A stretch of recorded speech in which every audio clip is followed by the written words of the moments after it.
Vox Comunicaciones. Proyecto apoyado por el Comité de Desarrollo Productivo de Valparaíso a través del programa Viraliza de Corfo.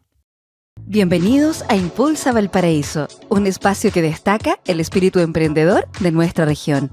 Aquí compartiremos historias inspiradoras de innovación, sostenibilidad e impacto social, porque creemos en aprender desde la experiencia, conectarnos y crecer juntos para visibilizar a quienes trabajan día a día para transformar ideas en soluciones con impacto en la comunidad. Bienvenidos a Impulsa Valparaíso. ¿Cómo están? Bienvenidos. Otro encuentro en Impulsa Valparaíso. Bienvenidos a estas conversaciones de emprendimiento, de desarrollo sustentable y, por supuesto, muchas historias para que vayamos aprendiendo juntos. Lo más importante, nuestras redes sociales. Impulsa Valparaíso, estamos en YouTube, en Instagram, en LinkedIn, en nuestra página. Nos buscan simplemente Impulsa Valparaíso y ahí estamos. Yo quiero hacerles una pregunta. ¿Recuerdan cuando salió en nuestro país, en Chile, la ley de no más bolsas plásticas?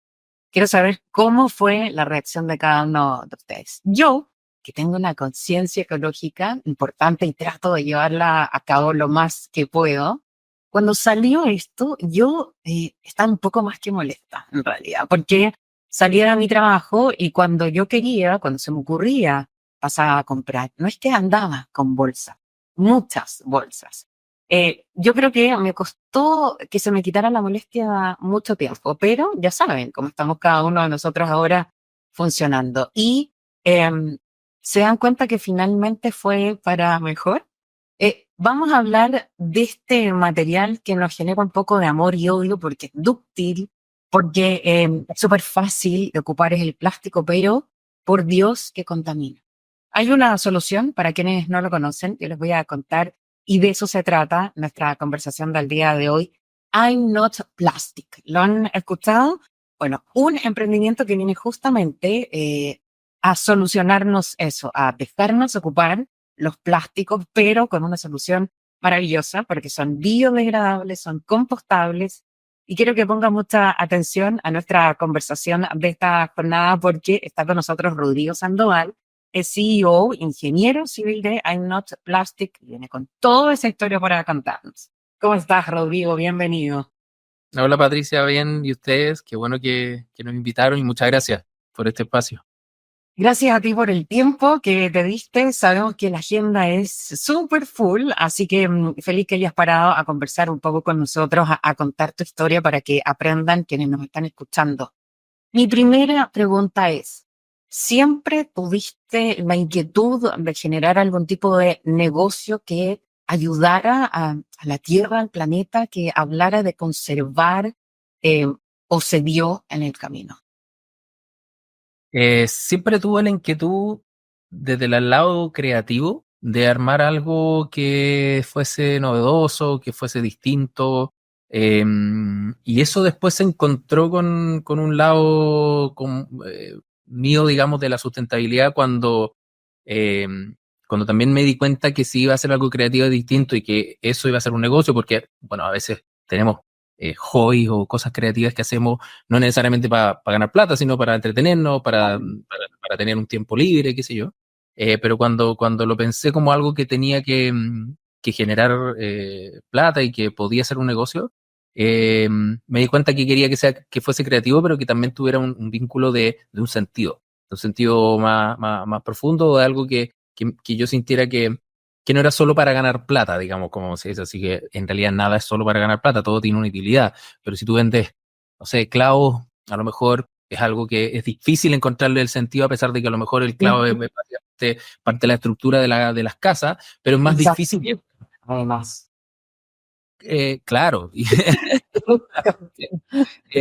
Y claro, yo doy ese ejemplo porque lo hablamos con mi amigo a veces, está todo ese tema oye, que hay industrias que son súper de eficiencia, probablemente Claro. los clavos son menos parecidos y el que hace el más barato al final se lleva un poquito el mercado, pero hay otras industrias que son más de sentido, y en ese sentido, valga la redundancia, es como se encontraron estas dos cosas de la creatividad y el sentido más profundo de dejar algo para las próximas generaciones también, a lo mejor no el camino recorrido completo, pero sí el inicio del camino en algo que después se puede transformar en algo positivo para todos, digamos. Un aporte. Pero no fue, Ella, no fue algo con que yo partí, no dije quiero emprender en la sustentabilidad, no. Yo diría que primero partió la necesidad de la creación de algo y de ahí se juntó con este tema de la sustentabilidad en el camino de buscar alguna idea. porque leía que la historia parte en el 2019, si no me equivoco, junto con tu papá, cuando crean algo que es increíble, esta botella, la primera en Chile y en Sudamérica, que era 100% biodegradable, hasta la tapa. Sí, sí, así partimos el 2019. La idea original del tema del agua o de las bolsas de agua era fue de mi papá, de las botellas de agua, digamos, perdón. Él tenía como la inquietud de vender agua a otros países, digamos, a este tema de tener esta agua tan pura de la cordillera de los Andes, etcétera. Y él tenía como esa idea de por qué esto no lo podemos llevar a otros países. Ya. Y yo no me enganché mucho con el proyecto al principio porque pensaba que habían otros actores, había gente ya que ya estaba exportando agua. Yo decía, pucha, es difícil competir en algo que es difícil diferenciarse, todas las aguas más o menos tienen el mismo sabor, entonces dependiendo de si son o no minerales. Y ahí por ahí buscando cómo envasar esta posibilidad de agua, llegamos a darnos cuenta que existía este material, que existía un material en otros países, de hecho, que era un material muy similar al plástico, pero con las propiedades de ser compostable y biodegradable. Y yo diría que ahí fue el punto donde yo me enganché. Uno, por el lado de la sustentabilidad, y dos, porque era algo que yo nunca había visto antes. Yo viví más de un año en Australia, que es un país súper conectado con la sustentabilidad, y nunca había visto eso. Me tocó ir a café, ir a lugares súper conectados con la naturaleza y con el medio ambiente, pero nunca había visto algo así. Y ahí fue como que yo dije, no, aquí hay algo. Y me empecé a meter en el tema, empecé a averiguar dónde estaba este material, dónde vendían la materia prima, si se podía hacer en Chile, etcétera, etcétera. Y bueno, ahí llegamos el 2019 a lanzar ese primer producto que ni siquiera se lanzó con el nombre de I Am Not Plastic. Esa primera marca se llamó Green First. Queríamos ser los primeros y manifestarlo en la marca y por eso le pusimos así. Y salió efectivamente a finales del 2019. Sí, expliquemos un poco qué significa en la práctica biodegradable y 100% compostable. Sí. Es algo que es súper importante estar continuamente reforzándolo, porque primero que todo, nosotros no partimos de la base que todo el mundo sabe lo que es algo biodegradable y si eso es igual o no es igual a lo compostable. De hecho, hoy día mismo tuvimos una charla donde muchas personas muy metidas en este tema se hablaba efectivamente de estos conceptos para tener los mismos conceptos todos cuando hablamos. Algo biodegradable es básicamente algo que se degrada en un tiempo X, o sea, puede ser 1 año, 2 años, 100 años, 500 años, pero que termina degradándose en una biomasa, es decir, en dióxido de carbono, en humus, vuelve a la tierra, digamos. Que no es lo mismo que degradarse, que hay otros plásticos que se degradan, pero se transforman en microplástico, por ende no es una biodegradación. Y de ahí lo compostable es algo que ya es biodegradable, pero tiene una restricción más, que es que ese proceso se haga en un tiempo determinado que es más corto. Hay otros factores también que hacen que algo sea compostable, pero lo más determinante, te diría yo, para hacerlo más simple, es que es en un tiempo relativamente corto y en un ambiente determinado, ya sea industrialmente, que básicamente es lo mismo que hacer un compostaje domiciliario, pero un poquito más controlado en términos de temperatura, de humedad, etcétera, o el domiciliario, que al final es el que todos alguna vez hemos pensado hacer o que vamos para allá, que es decir, volver un poquito a lo que era las generaciones antiguas, que todo lo que era orgánico, cuando la gente vivía en lugares más campestres, en lo que era orgánico, se ponía en un hoyo en el patio, digamos, lo que sobraba del choclo, lo que sobraba de la lechuga, la zanahoria, qué sé yo, no iba a un basural ni nada, iba a un hoyo en el patio, y eso básicamente es una compostera. A eso vamos, lo que pasa es que en la ciudad es más difícil, por ende, por eso existen todos estos mecanismos como las composteras o los recipientes para compostar, pero finalmente lo que queremos hacer es dejar que la naturaleza haga su trabajo. Lo que pasa es que es difícil en la jungla de cemento, digamos, hacer que la naturaleza haga su trabajo con los restos de lo orgánico, pero en eso estamos, digamos. Ese es un poco la... Aterricemos aún más el ejemplo que pasa con una bolsa biodegradable de I'm Not Plastic y una normal. Yo las boto en la basura, las dos. ¿Cuál es el proceso? De partida, todos nuestros productos son compostables, es decir, ninguno es biodegradable por sí solo. ¿Y por qué? Porque algo biodegradable, que aún no está legislado en Chile así, pero algo biodegradable en los países que ya están más avanzados, tiene que tener abusado una fecha. O sea, si ustedes ven un producto en cualquier lado que dice biodegradable por sí solo, cuestiónense la fecha, pregúntenle a quien lo vende, dice, bueno, biodegradable, ¿qué significa esto? ¿En cuánto tiempo? Porque si en 300 años, no, a lo mejor no nos sirve. Todo es biodegradable si uno quiere en muchos años. Entonces, todo lo que nosotros comercializamos es compostable, o sea, tiene un margen de tiempo también y está certificado así. Ahora, ¿qué pasa con esas dos bolsas? Bueno, la bolsa plástica en un relleno sanitario, lo ideal es que los productos compostables terminen compostados, pero pongamos en el ejemplo que tú dices, que no terminen en una compostera ni en un compost industrial, termine en un relleno sanitario cualquiera. Los productos nuestros se van a degradar rápidamente, en 2 años, 3 años, va a depender un poco del calor y la humedad, pero se van a terminar degradando y eso que degrade no van a ser microplásticos. En el caso de una bolsa plástica convencional, se va a demorar mucho, mucho tiempo y lo más probable es que termine en el mar o en un río o en algo por efectos de la naturaleza. Recordemos que esta famosa imagen del mar lleno de plástico no es porque todos los plásticos los botemos al mar, es porque se demoran tanto en degradarse, 500 más años, que la naturaleza los empieza a empujar, como empujan los ríos, como empuja todo el natural del agua, digamos, hace que todo vaya a terminar en el mar. Y por eso es que los plásticos terminan ahí. Entonces, el problema ahí de esa externalidad negativa del plástico es esa, es que es muy larga su vida útil. Entonces, tú lo ocupas, por eso se habla también de plásticos de un solo uso. Tú lo ocupas un ratito chiquitito y luego tienes 500 años más la bolsa dando vueltas y si no la reutilizas o no la revalorizas reciclándola, es una tremenda contaminación. Claro, por eso ese ejemplo tan gráfico que ponían de si Colón hubiese tirado algo por la borda, todavía estaría, o recién estaría como dando vueltas por ahí. Dime. Sí, y estaría dando, a lo mejor no lo veríamos con los ojos porque a lo mejor se hubiese degradado, pero esos pedacitos de plástico diminutos seguirían dando vuelta ahí, porque es el problema del plástico convencional. Se puede degradar, es decir, romper, pero biodegradar, o sea, terminar volviendo a la naturaleza y transformado en tierrita, digamos, que se lo pueden comer los microorganismos, no sucede. No. Rodrigo, y sigamos con el ejemplo, porque estos microplásticos que quedarían ahí dando vueltas de la bolsa de Colón, seguramente se lo habría comido algún pez y luego lo hubiésemos consumido nosotros. Sí, este es como el ciclo del tema de la contaminación, que yo creo que al final a la gente le cuesta como entender, que lo ve lejano, la basura, lejos de mi casa, de mi comuna, me va a afectar, pero no, es este círculo. Emprender en Chile es muy difícil, es bastante difícil, pero además a ti se te ocurrió traer algo que no existía. Es más, me comentabas que todavía ni siquiera está legislado el concepto de biodegradable. ¿Te ha costado el doble? ¿Ha sido más difícil? ¿Cómo se parte y cómo se termina trabajando con esto? Sí, tiene un lado positivo y uno negativo. El lado positivo es que es algo novedoso y que la gente lo ve y dice, oye, no puedo creer que esto no sea plástico, no puedo creer que se vaya a degradar en 6 meses. Por ende, en ese sentido es un atributo del producto cuando uno lo trata de salir a vender.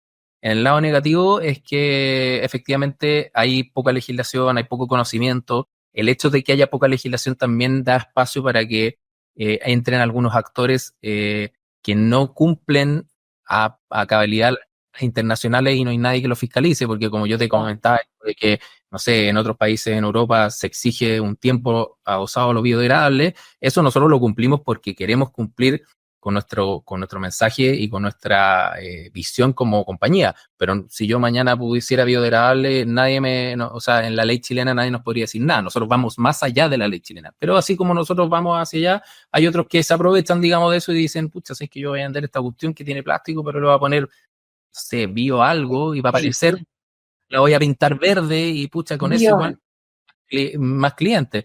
Hay de eso también. Y obviamente cuando no hay una legislación alrededor, fuerte, es difícil fiscalizar eso. Entonces, ese es el lado un poquito más difícil. Y en Chile yo te diría que no es el lugar más difícil porque como país en nuestra región, en Sudamérica, Latinoamérica somos un país bastante adelantado en temas ambiental y de leyes, etcétera.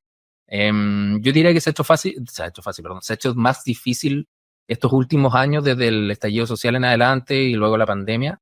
Ahí se ha hecho mucho más difícil porque finalmente para que haya una fuerza de emprendimiento tiene que haber gente que confíe en esos emprendedores en términos económicos y les ponga la plata, digamos, para que, a no ser que uno la tuviese, pero si no, gente que ponga la plata para que esos emprendedores tengan tiempo para desarrollar sus ideas. Y eso obviamente sabemos que en los últimos años ha sido un tremendo desafío. Entonces yo diría que hoy, claro, hoy es difícil para nosotros y para otros países, y otros países nos están adelantando, digamos, en eso, porque no hemos podido salir de ese hoyo, digamos.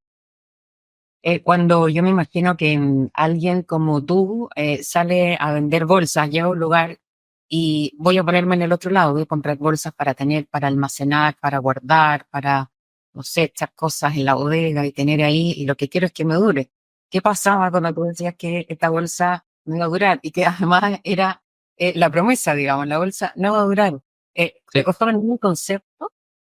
Sí, bueno, tenemos clientes que a veces nos dicen eso, como, oye, ocupé la bolsa basura para guardar, no sé, toda la ropa de qué sé yo, de la casa de la playa, por dar o sabes que fui a la casa de mi mamá, guardé todo la ropa de invierno en una bolsa de basura a usted, y llegué al invierno siguiente y estaba todo roto, y nos alegan, digamos, es un reclamo. Ahí nosotros hacemos dos cosas. Una, o le devolvemos la plata o le cambiamos el producto, pero a la vez también les contamos un poco el porqué. Y yo te diría que esa herramienta de no cuestionarle el devolverle la plata, pero a la vez contarles el por qué, en general hace que los clientes que reclaman queden como súper contentos, porque se dan cuenta de que, por un lado, no queremos al fondo salir a contarles la explicación solo para ahorrarnos el costo de la bolsa, y por otro lado, entienden, dado que compraron algo compostable, que la razón por la cual se degradó y a la vez les reconfirma que lo que compraron es algo que efectivamente va a ayudar a la naturaleza, porque dice, mira, si se le rompió ahí con la ropa de invierno en un año, significa que en un vertedero esta cuestión en 5 años, o sea, no existe, y les da, y creo que reafirma este concepto de cuando tú lo ves tan parecido al plástico, y dices, no, esta cuestión no se va a degradar, es demasiado.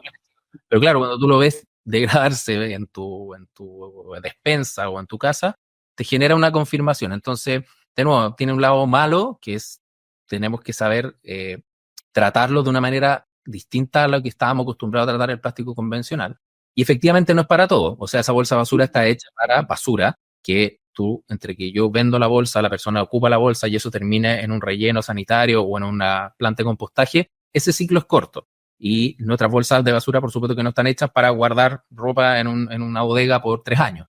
Y eso es parte de lo que de a poco hemos ido tratando de traspasarle a nuestros clientes ese conocimiento. Afortunadamente, la mayoría de la gente ocupa las bolsas de basura y no para eso, pero obviamente alguien podría querer usarlas para eso, y ahí es donde nosotros estamos continuamente tratando de educar en el concepto de los plásticos compostables y estos bioplásticos que se llama, que es algo, como tú decías, tan nuevo, tan como raro, que es un bioplástico, es como algo que todavía son conceptos muy nuevos para todos.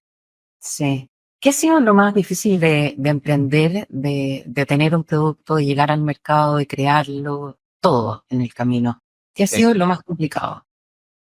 Yo creo que todo ese camino de inventar algo, no sé, de tener que crear una página web, una marca, un logo, toda esa parte es lo más bonito. Lo más difícil, para mí al menos, que es algo que a mí me gusta, la parte creativa, lo más difícil es salir a convencer a la gente y tener un flujo de clientes que siempre te estén comprando y que crean en ti y cada vez ir haciendo que esa ola y esa bolita vaya creciendo, que finalmente es la venta, es salir a vender, es salir es cuando pasa la parte bonita, digamos, del diseño, del packaging, de todo eso que está, porque uno puede hacer una presentación, Claro.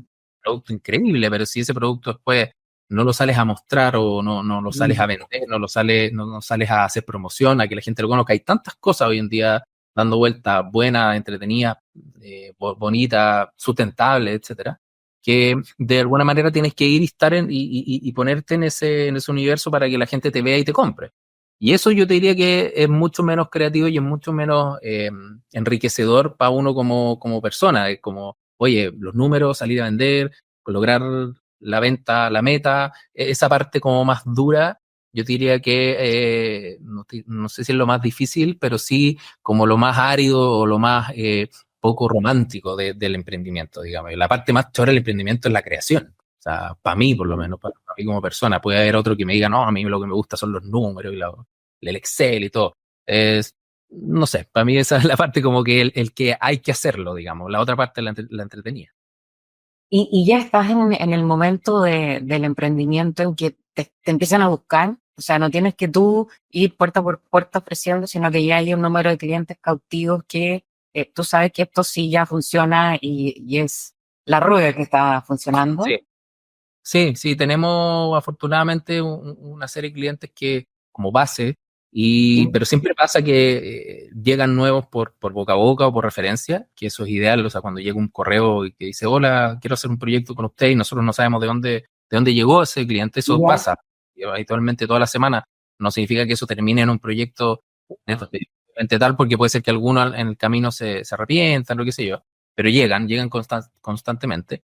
Y eso es súper positivo. Y también hay que estar constantemente buscando uno nuevo. O sea, sobre todo en estos, como te comentaba, estos años de crisis económica, claro, uno sería como súper rico y súper ideal poder esperar a que llegaran los clientes y incluso decir que no a algunos, porque oye, sé que tengo demasiados clientes, voy a decir que no a algunos. Pasa, en empresas a veces pasa eso y ahí es donde uno empieza a elegir a los buenos clientes, como que a los que te pagan mejor, a los que tienen sus proyectos más grandes. No hemos llegado a eso todavía, no hemos llegado como a decir, oye, ¿sabes qué? Demasiados clientes, vamos a elegir. Y ahí, bueno, los más latentes son los clientes empresa, los que sí, que es más fácil hacerlos retornar, son los clientes empresa, porque una empresa finalmente cuando encuentra un proveedor que le gusta, que es bueno, que tiene lo que necesita y funciona, claro que esa empresa al mes siguiente se cambie de producto. No así el mundo más B2C, que es el mundo de clientes personas. Claro, elegir tu producto un mes, pero el siguiente mes puedo decir, mira, sabes que no, en realidad no me gustó tanto, y lo cambia. O le gusta una mayonesa, pero el mes siguiente compra otra. Puede pasar, eso pasa más seguido, hay una migración más rápida. En la empresa es un poco más estable cuando uno ya tiene una empresa que la atiende bien, en general tienden a volver a comprarte. Y te preguntaba el tema del tiempo, porque siempre estoy pensando en los emprendedores que nos están viendo y que uno no quiere que se desanimen. Entonces, ¿cuánto tiempo pasó más o menos entre que parte todo esto y ya hay cifras azules y es un emprendimiento un poco más consolidado? Mira, para nosotros fue, yo creo que el segundo año pudimos escalar en ventas como lo suficiente para poder empezar ya a pagar nuestras deudas iniciales. El primer año, o sea, el segundo año de vida vendimos como 4 veces lo que habíamos vendido el primero, y eso fue bastante bueno. El primer año, yo diría, fue súper bueno también, porque fue un crecimiento sostenido durante el año en venta, pero claro, pero el cierre de ese año no daba como para decir, mira, con esto salimos a, no sé, a comprar esto, a invertir en esto, era, ok, dimos vuelta al inventario, mostramos la marca, hicimos algunas cosas, pero ya el segundo año yo diría que pudimos lograr llegar a un número un poquito más atractivo, donde se pudiera dar vuelta no solo la plata, sino que quedara una utilidad para reinvertirla, digamos, en la misma empresa, porque al final cuando uno crece, y eso también es importante para que lo sepan los emprendedores o la gente que quiera emprender, el crecimiento siempre necesita más inversión. Entonces a veces pasa que cuando uno crece más rápido o quiere crecer todos los años a una tasa X, o sea, por ejemplo, yo vendí 100 este año y el próximo quiero vender 150, eso implica más costo. Entonces lo más probable es que si de esos 100 ganaste 20 o ganaste 10, esos 10 sí o sí tenéis que volverlo a meter a invertir para lograr al siguiente escalón. Entonces, si uno siempre está creciendo, nunca viste la plata realmente. O sea, siempre está reinvirtiéndose para crecer y así. Y al final la empresa, cuando realmente retiran utilidades, es cuando se estabilizan o venden lo mismo varios años. Ahí sí, como que dicen, mira, aquí la empresa está dejando tanto al mes, pero en el proceso de crecimiento, claro, es solo reinversión, crecimiento, más gente, más ayuda, más venta, más software, etcétera. Entonces, también hay mucho mito respecto cuando la empresa dicen crecimos 4 veces, la gente dice, oh, este gallo es millonario. No, o sea, el siguiente año queréis crecer 2 veces más y significa, comparado con el anterior, significa reinversión. O sea, no significa sacar esa utilidad es lo peor que uno puede hacer, pues ahí es donde uno empieza a retroceder. Ahora, 2 años es rápido, hay que decirlo, no es el promedio que hay de emprendimiento. No, para nada. Así fue, yo diría que rápido y tuvo que ver no solo con el crecimiento de la venta, sino que también con gastar súper eficientemente los recursos, porque todavía somos poquitos empleados, todavía tenemos oficinas chiquititas, todas esas cosas que a veces cuando uno sale a pedir plata dice, ya sabes que voy a pedir plata para crecer, no sé, tanto en 3 años, y esto implica una oficina, implica contratar a 10 personas, implica, qué sé yo, invertir en una oficina. Cuando tú haces todo eso, también esa plata que estás saliendo a pedir es para ponerla en eso, alocarla en esos lugares. Nosotros nos propusimos crecer en mente y tratar de mantener los costos lo más bajo posible y poner el 90% de nuestro costo en el producto, o sea, en la fabricación del producto y nada más. No agregarle oficinas, qué sé yo, no sé, grandes inversiones de página web, grandes inversiones de marketing, grandes inversiones. Tratamos de no llenarnos de esas inversiones que no estaban directamente relacionadas con la venta, no porque no quisiéramos crecer más, es porque también hay que entender, y eso de nuevo pensando en los emprendedores que nos ven, hay que entender cuáles son los años donde uno promete crecer en 10 veces, digamos.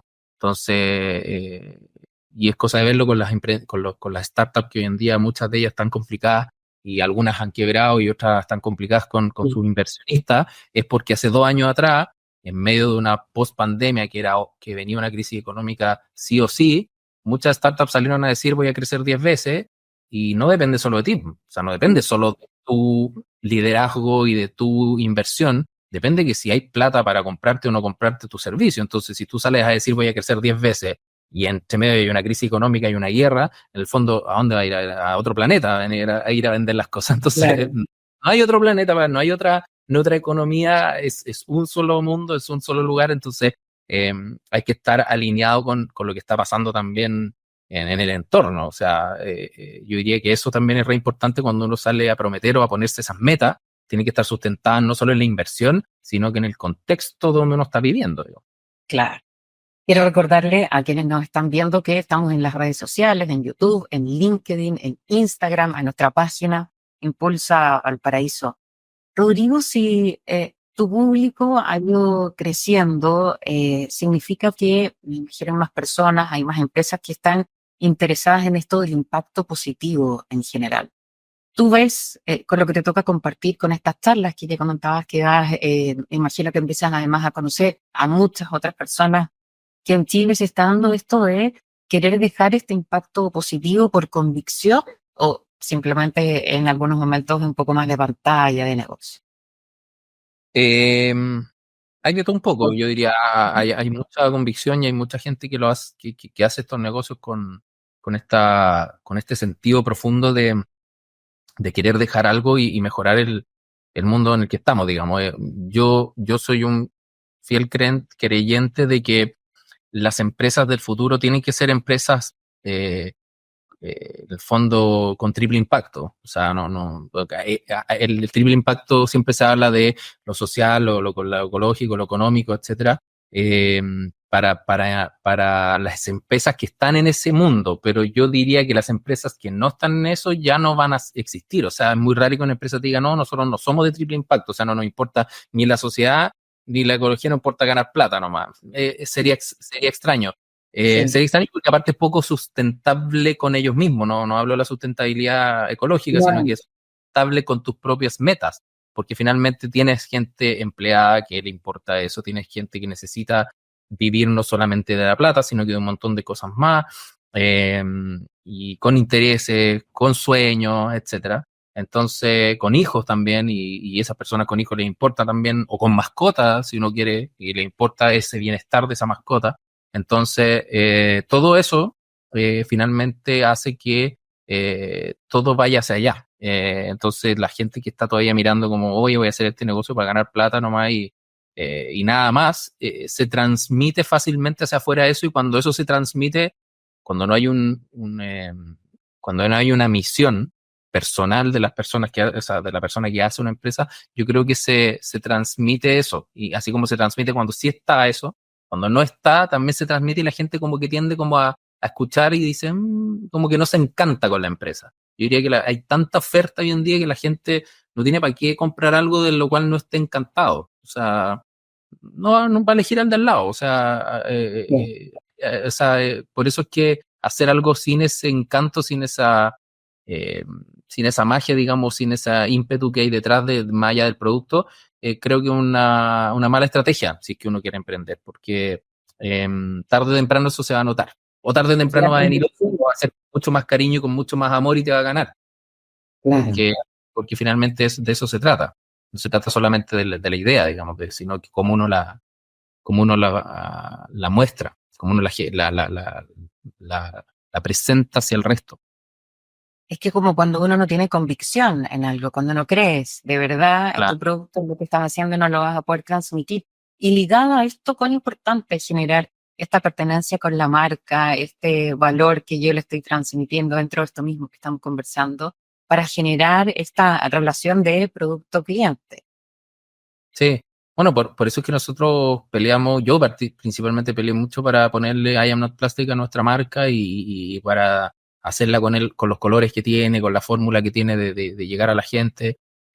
A pesar de que tuve muchas opiniones adversas, sobre todo de los lados legales, de que era una marca, de que era un nombre súper genérico, que era algo que la gente a lo mejor iba a ser difícil de después lo ligar a una empresa y un montón de otras cosas que tenían que ver con lo duro. Pero para mí la marca nuestra siempre fue, y yo siempre quise que más que una marca que tuviese un nombre distinto a todo el resto, fuera una especie de sello de garantía, de confianza para que en el futuro la gente dijera, mira, si I Am Not Plastic está aquí, significa otras cosas, significa algo compostable, significa algo que hay una preocupación en la experiencia, significa que si no me gusta me van a devolver la plata, significa que me van a atender y me van a atender bien, significa un montón de cosas. Entonces, para nosotros era un sello, era un sello de calidad y era lo que queríamos lograr y queríamos que fuera directo, o sea, que la gente viera y al tiro entendiera algo. Dijera, I Am Not Plastic, esto es ecológico, esto es sustentable, esto es preocupado.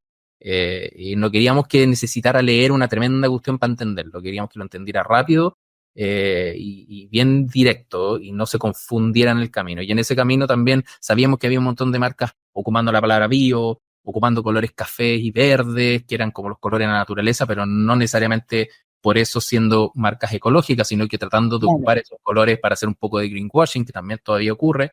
Y nosotros por eso es que también hicimos el camino inverso, sino que decir algo súper claro como esto no es plástico y a la vez ocupar colores que en general no se ocupan para cosas ecológicas, como el rosado, como el amarillo fuerte, no sé, el verde fosforescente, y no el verde como el color de las hojas, para un poco decir como esto es distinto, esto es algo de verdad, pero como hoy se ha manipulado mucho este tema de la conciencia, el ambientalismo, lo verde, qué sé yo, y ya había como un cansancio con eso, nosotros queríamos romper un poco ese molde con la marca y con la fórmula. Entonces, yo creo que en definitiva además I'm Not Plastic es un concepto lo que hay detrás de eso. Claro. Y es todo lo que tú acabas de describir.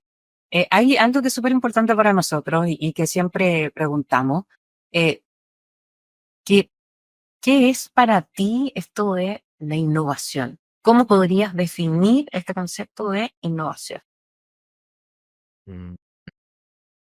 A ver, para mí la innovación parte obviamente de la creatividad, del ímpetu del ser humano inherente de estar inventando cosas nuevas. Yo creo que nosotros como seres humanos tenemos ese bichito, digamos, de estar siempre como no tranquilos con lo que ya tenemos. Que a veces tiene cosas malas porque uno dice, pucha, tengo todo esto llevándolo más a lo personal, a veces, oye, tengo todo, pero quiero algo más. Y dice, oye, ¿por qué uno nunca es feliz con lo que tiene? Bueno, también ese lado malo, digamos, tiene un lado bueno que es el lado de que el ser humano siempre está mirando más allá. Ya, no sé, la tecnología llegó a Internet y después que la inteligencia artificial y después va a llegar otra cosa y así estamos todo el rato tratando de crear algo nuevo, algo distinto, algo nuevo. O sea, yo diría que la innovación parte de eso, como de ese bichito que viene inherente con nosotros como seres humanos. No es algo que alguien nos impuso.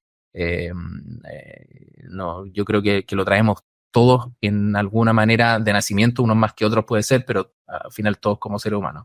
Y lo segundo que es muy ligado a la innovación, creo yo, y es muy importante, que de nuevo no es la parte más bonita ni la parte más romántica, es que la innovación requiere prueba y error y requiere lanzarse también. O sea, no basta con tener la idea, no basta con tener el sueño, sino que después en algún momento hay que concretizarlo y agarrar un lápiz y un papel y decir, ya, esto es lo que se me ocurrió, voy a hacer un prototipo, lo voy a llevar a un sistema de costo y voy a saber si en realidad esta cuestión no cuesta 7 veces lo que cuesta lo que hay hoy porque nadie me lo va a comprar, o sabéis que lo voy a llevar de un gallo que tiene una impresora 3D y lo voy a hacer uno y lo voy a probar yo con mis propias manos, porque si a mí no me gusta, si yo no lo puedo ocupar, si yo no encuentro que esta cuestión me cambió la vida, o cómo voy a salir a decirle a la gente que lo compre.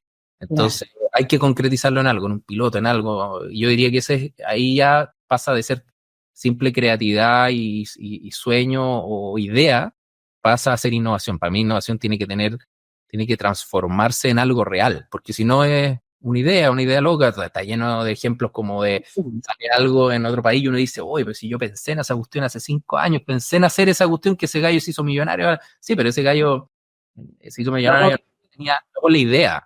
Fue porque se atrevió a pegarse 20 veces con la pared y hacer el prototipo y hasta que llegó a algo que funcionaba y lo logró. No porque si la idea hay millones, está lleno de ideas todos los días. A mí se me ocurren todos los días 10 ideas nuevas. Y yo sé que al final va a llegar otro y en 5 años más voy a pensar y decir, uy, a mí se me ocurrió.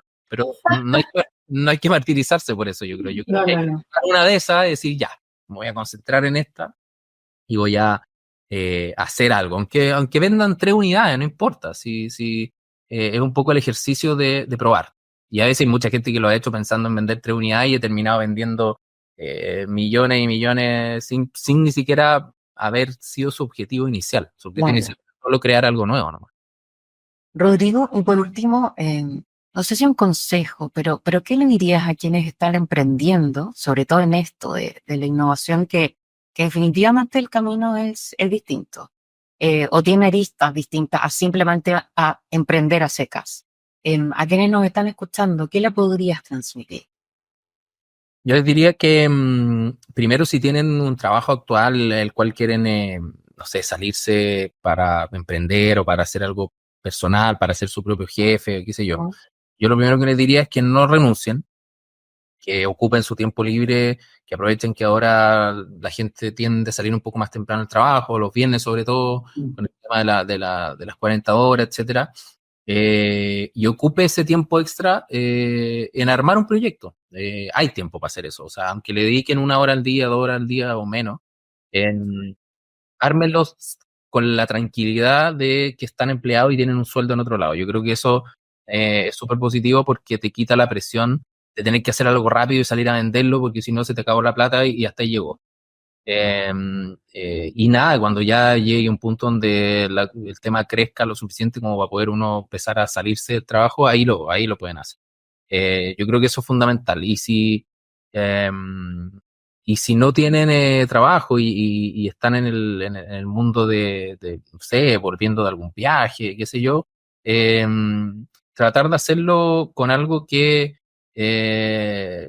hay una frase en inglés que no sé muy bien cómo se traduce al español porque la escucho harto en algunos podcasts, que es como rascarse, en castellano sería como rascarse su propia herida, es decir, hagan algo que a ustedes les hace falta. O sea, si van a hacer un emprendimiento o algo nuevo o se van a lanzar con algo, hagan algo que a ustedes les hace falta. Por ejemplo, si piensan y están choreados con que no tengo idea, les llegan las cuentas a diferentes mails y siempre están perdiendo tiempo en eso, hagan un proyecto de algo que les junte todas las cuentas en el mismo mail. Algo que para ustedes primero sea como, me solucionó un problema, porque si les soluciona un problema a ustedes, puede ser que le esté solucionando un problema a mucha otra gente.